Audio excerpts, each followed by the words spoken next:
নমস্কার, সালাম, আদাব, হাই, হ্যালো। আমি Apurba Roy. Welcome to Apurba Roy philosophy. আমার বিশ্বাস আপনি ভেতর থেকে সুস্থ আছেন এই সুন্দর মায়াবী পৃথিবীর বুকে। দেখি কোনরূপ সুন্দর প্রশ্ন এই মুহূর্তে আমার কাছে আছে। আমার বিশ্বাস এই প্রশ্নটি আপনি করেছেন, না হলে এইরূপ প্রশ্ন আপনার ভাবনা চিন্তাতে সঞ্চিত আছে বহুকাল ধরে, যা আজ উত্তরে রূপান্তরিত হবে। হাই, আমি সাজিদ খান, আমি থাকি কলকাতা। ডিয়ার অপূর্বদা, আমি সেলসম্যান হতে চাই। তুমি তো আগে সেলসে ছিলে, তাই ভালো সেলসম্যান কিভাবে হওয়া যায় এই নিয়ে একটা ভিডিও বানালে খুব খুশি হতাম। আমি তোমার প্রায় সব ভিডিও দেখি। লাভ ইউ দিল সে। ও, love you too my dear. আরও এগিয়ে যাও, আমরা সব সময় আছি তোমার সাথে। বা বেশ, এই খুশিতে আমার চালক আজকে খাচ্ছিল, এটা আমি নিয়েছি ওর কাছ থেকে। আমার সে অর্থে পুরোটা খাওয়ার সুযোগ হয়নি, এই মুহূর্তে একটু খেতে চাই। আমি যেটা খেলাম এই মুহূর্তে কেন খেলাম জানি না, তবে তুমি কেন সেলসম্যান হতে চাইছো আমি জানি না। তুমি ভালো সেলসম্যান হতে চাইছো এটা জানো না, তবে তুমি কোন বিষয়ে সেলসম্যান হতে চাইছো সেটাও জানি না। আমার বিষয় জীবন, আমি জীবন নিয়ে কথা বলি, আমি এই বিষয়ে সেলসম্যান। আগে আমি বেবি কেয়ার প্রোডাক্ট বিক্রি করতাম, আমি সেই বিষয়ে সেলসম্যান ছিলাম। তার আগে আমি ডোর টু ডোর প্যান্টের পিস বিক্রি করতাম, আমি সেই বিষয়ে সেলসম্যান ছিলাম। উনি ইন্স্যুরেন্স সেল করে, উনি ওই বিষয়ে সেলসম্যান। উনি শাড়ি বিক্রি করে, উনি ওই বিষয়ে সেলসম্যান।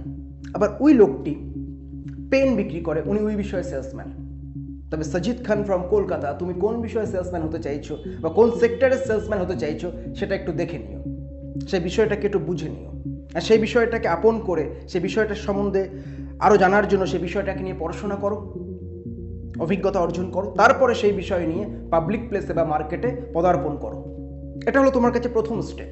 হ্যাঁ, আমি আগে সেলসম্যান ছিলাম, সেই অভিজ্ঞতা দিয়ে কথা বলতে চাই।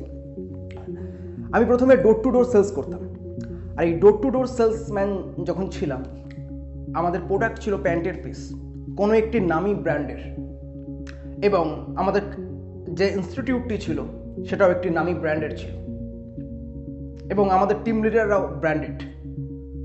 প্রথম দিকে আমার সে অর্থে কথা বলার ট্যাকটিস ছিল না, প্র্যাকটিস ছিল না, পূর্ব অভিজ্ঞতা ছিল না। আমাদের টিম লিডার, আমাদের স্যারেরা আমাদের ব্রেন ওয়াশ করতো, মাইন্ডকে মোল্ড করতো, আমাদের শেখাতো টেকনিক। সে সময় একটা লজিক অ্যাক্টিভ ছিল আমাদের ওই সেলসম্যানদের মধ্যে, যে 364টা কাস্টমার ডিলিং করলে 365 নম্বর কাস্টমারটি পজিটিভ হবে, তাই 364 জনের কাছে পৌঁছতে হবে, তাহলেই 365 নম্বর কাস্টমারটি প্রোডাক্ট নেবে। এভাবে আমাদের ব্রেন ওয়াশ থাকতো। আমরা বেরিয়ে পড়তাম প্যান্টের পিস নিয়ে, ব্যাগ ভর্তি প্যান্টের পিস, গলায় টাই, পায়ে ছেঁড়া জুতো, গা ভর্তি ঘাম, গায়ে দুর্গন্ধ নিয়ে চলে যেতাম কাস্টমারের বাড়িতে, কোনো অফিসে, এমনকি থানাতেও গিয়েছি। একটা অভিজ্ঞতা শেয়ার করতে চাই। কোনো কাস্টমারের কাছে গেলাম, এবার কাস্টমারকে গিয়ে বললাম, নমস্কার স্যার, আমরা এই ইনস্টিটিউট থেকে এসেছি, আমরা মার্কেটিং ম্যানেজমেন্টের স্টুডেন্ট, আমাদের মার্কেটিং সার্ভে চলছে, আমাদের প্র্যাকটিস, আমাদের টেকনোলজি বা আমাদের টেকনিকটাকে আরও অ্যাক্টিভ করার জন্য কি প্রোডাক্ট আছে কাস্টমার জানতে চাইলো। অনেক কাস্টমার রিজেক্ট করে দিত, মুখের উপর দরজা বন্ধ করে দিত, অপমান করে দিত, গালাগাল দিয়ে দিত। কিন্তু কিছু কাস্টমার আছে তারা রেসপন্স করতো যে কী প্রোডাক্ট আছে। স্যার, প্যান্টের পিস আছে। কত দাম? স্যার, 700 টাকা, এই ব্র্যান্ডের। লাগবে না ভাই। স্যার, আজকের দিনে স্টুডেন্টরা যেহেতু মার্কেটিং সার্ভে করছে, মার্কেটে এসে এক্সপিরিয়েন্স গ্যাদার করছে, সে কারণে দুটো প্যান্টের পিস মাত্র 700 টাকায়। লাগবে না ভাই, পরে এসো। স্যার, আজকের দিনে শুধুমাত্র আপনার জন্য 3টে প্যান্টের পিস 600 টাকায়।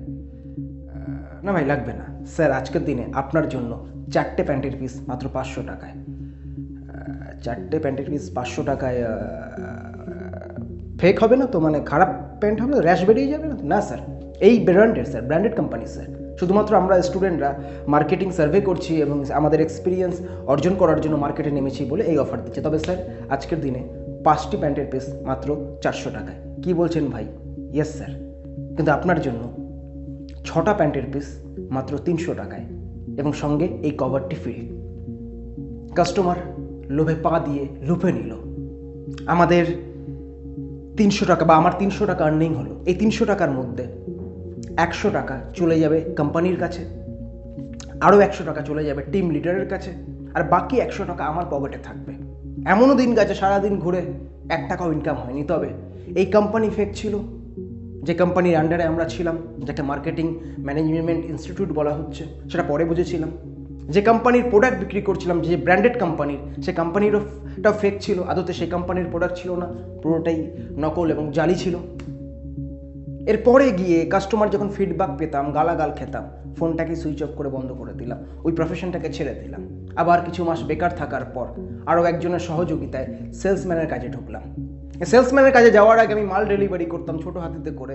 সেখান থেকে আমাদের স্যার একদিন বললো যে अपूर्व कैपेसिटी हमारा जो सेल्समैन है वो नहीं आया है, तुम चला जाओ उधर से वाइट शर्ट और ब्लैक पैंट पहन के चला जाओ, जूता थोड़ा साफ कर लो और अच्छी तरह से बातें करना कस्टमर के साथ। तो আমি আমার পূর্ব জীবনের অভিজ্ঞতা দিয়ে চলে গেলাম মলে। এসি সারাক্ষণ দাঁড়িয়ে থাকতে হচ্ছে, পায়ে ব্যথা হচ্ছে, গোড়ালি ফুলে যাচ্ছে। প্রথম দিকে এগুলো হতো, পরের দিকে ধীরে ধীরে অভিজ্ঞতা অর্জন হতে শুরু করলো। আমাদের প্রোডাক্ট ছিল baby care product. Baby care product বলতে বাচ্চা হওয়ার আগে এবং বাচ্চা হওয়ার পর মা এবং বাচ্চার জন্য প্রোডাক্ট, যেগুলো ছিল বিদেশি, আমার আপনার মতো সাধারণ মানুষদের কেনার সাধ্যের বাইরে। তবে যখন কোনো কাস্টমার আসতো, কোনো উডবি মা আসতো এবং তার সাথে উডবি বাবা আসতো, পরিবারের অন্যান্য মেম্বাররা আসতো, আমি ডেলিভারি ডেটটা লিখে রাখতাম যে কোন দিন সন্তান ভূমিষ্ঠ হবে। তার আগে ম্যাডামের বাড়িতে বা ওই বাড়িতে একটা গিফট পাঠিয়ে দিতাম ফ্রি অফ কস্ট এবং কাস্টমারের সাথে সম্পর্কটাকে বজায় রাখতাম। তারপরে একদিন গিয়ে কাস্টমার বাড়িতে ক্যাটালগ নিয়ে বিভিন্ন প্রোডাক্টের অর্ডার নিয়ে আসতাম। এভাবে আমি সেল করতাম সেই সময় দাঁড়িয়ে। কিন্তু আমার ওই জীবনটা ভালো লাগতো না, কারণ আমি ক্রিয়েটিভ ওয়ার্ল্ডে থাকতে চাই, ক্রিয়েটিভ কিছু সৃষ্টি করতে চাই, সে কারণে ওই জগৎ আমি ছেড়ে এসেছি। কিন্তু এর মধ্যেখানে একটা কথা বলতে চাই, আমি সেলস করতাম কম, আমি কাস্টমারের সাথে রিলেশন রাখতাম বেশি। কারণ আমি মনে করি আমার দোকানে যে প্রোডাক্ট আছে অন্য দোকানে তার চেয়ে ভালো বা সেম প্রোডাক্ট আছে। কাস্টমার আমার দোকানে কেন আসবে? আমার বিহেভিয়ারের জন্য। তাই গ্রেট সেলসম্যান হওয়ার জন্য শুধু প্রোডাক্ট বিক্রি করলে হবে না, প্রোডাক্ট ভালো হলে হবে না, সেলসম্যানকেও ভালো হতে হবে। সেলসম্যানের বিহেভিয়ারও অ্যাক্টিভ থাকতে হবে, পজিটিভ থাকতে হবে। এবং সেলসম্যানেরও এই কর্তব্যটা অবশ্যই থাকা দরকার যে আমার সাথে ওই কাস্টমারের যেন সম্পর্ক আমরণ বজায় থাকে। প্রোডাক্ট খারাপ হলেও আমার সাথে তার সম্পর্ক যেন বজায় থাকে। বেশিরভাগ সেলসম্যান প্রোডাক্ট বিক্রি করতে গিয়ে সম্পর্কটা খারাপ করে বসে। বেশিরভাগ সেলসম্যান অন্যের প্রোডাক্টকে ছোট করতে গিয়ে এবং নিজের প্রোডাক্টকে উপরে তুলতে গিয়ে কাস্টমারকে ঠকিয়ে বসে। এ কারণে অনেক সেলসম্যান গ্রেট সেলসম্যান হয় না। গ্রেট সেলসম্যান হওয়ার জন্য প্রোডাক্ট গ্রেট থাকলে হবে না, সেলসম্যানকেও গ্রেট থাকতে হবে। বোঝাতে পারলাম? এইটুকু অভিজ্ঞতা দিয়ে, মানে এইটুকুই বলতে পারলাম আমি আমার জীবনের অভিজ্ঞতা দিয়ে।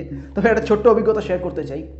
অনেক সময় আমার প্রোডাক্ট বিক্রি হচ্ছে না, সেল হচ্ছে না, কাস্টমার কম আছে।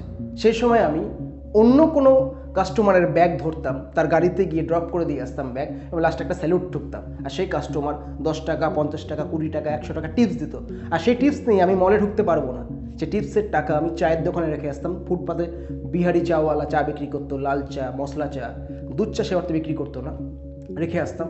এবং পরে যখন ছুটি হতো সেই টাকা নিয়ে বাড়ি ফিরতাম।